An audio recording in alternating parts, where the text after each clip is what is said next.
My first price target for FLR's native token called FLR in 2025 is FLR at the price of 30 cents. And of course, this isn't financial advice nor a guarantee. But why do I think so? I think it's going to come down to the fact that FLR, it has a fantastic use case. After all, FLR, it's the blockchain for data. And more specifically, it provides developers with decentralized access to data from other chains and as well as the internet. But besides that point, we take a look at how when it comes to FLR, there's two different data acquisition protocols, which at first glance may sound very complicated, but I'm going to explain what this all means, and I think it's going to be very simple in the end. The first data acquisition protocol is called FTSO. Now, this stands for the FLR Time Series Oracle, and this, by the way, is FLR's very own native oracle.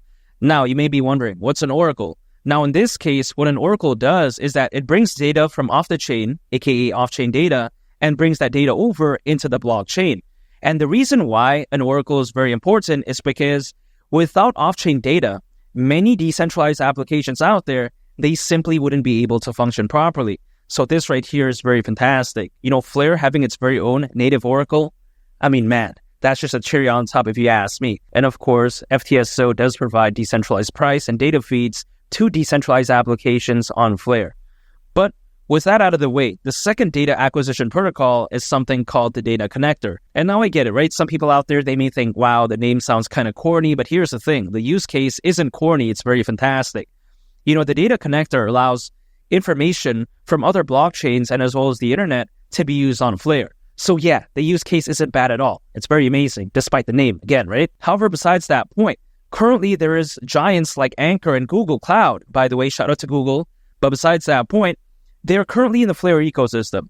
Can you imagine that? So when I consider just how amazing FLR is, why is FLR, its native token, at the price of 30 cents too much to ask for? I don't think it's crazy at all. And now my second price target is FLR at the price of 40 cents. Now when I say this, some people out there, they may think I'm insane, but I disagree because 40 cents isn't unrealistic. If it were to go to that price, considering its current circulating supply, at that point, market cap would be around $17 billion. Now, is this too much to ask for? I disagree because we take a look at something, for instance, like Dogecoin. Dogecoin at one point was around $88 billion in market cap. So this is around $70 billion, more than this.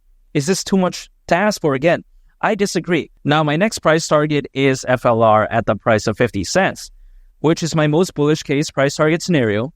But why do I think so? It's because I think that this bull run could be very special. As of right now, there's nearly 600 million crypto owners, which is more than ever before in history. Keep in mind, back in the peak of the 2021 bull run, there was roughly only around 300 million crypto owners. So now we have nearly double that amount. So if the 2021 bull run was already impressive, can you imagine just how much more amazing this bull run will be now that we have nearly double the amount of crypto owners?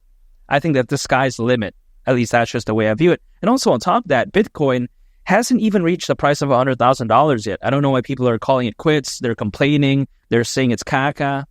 I think that better days are still ahead.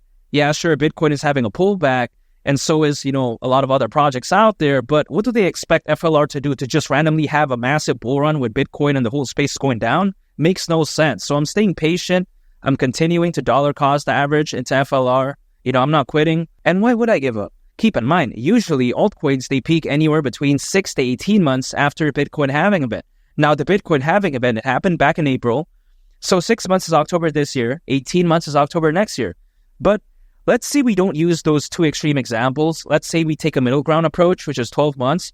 That's still potentially April of 2025. Again, that's a year from the Bitcoin halving event, which again happened back in April. So I don't think it's too much to ask for. So that's why I titled this video 2025 price targets, which some people may think, oh wow, that's kind of a long time waiting potentially up to next year. Again, I don't think it's so bad because my strategy is very simple. I dollar cost average. So anytime I earn income, I'm accumulating, I'm holding, and I'm just waiting. No day trading, no using leverage, no swing trading, none of that. I like to keep things simple. I don't care what happens to the price in the next week, the next month. I'm caring about, the peak of the bull run, which again could hypothetically happen anywhere between October this year to October next year for altcoins. So I'm staying patient, going to continue to accumulate, and 50 cents per FLR wouldn't surprise me whatsoever. I think it's that amazing, and I think that this bull run could be that fantastic. And make sure to subscribe if you gain value from this video. I greatly appreciate it. And also on top of that, make sure to check out this very interesting video. I think you all would really love it. It's Mali, the captain, and I'll catch y'all on the next one. I'm out. Peace. Bye.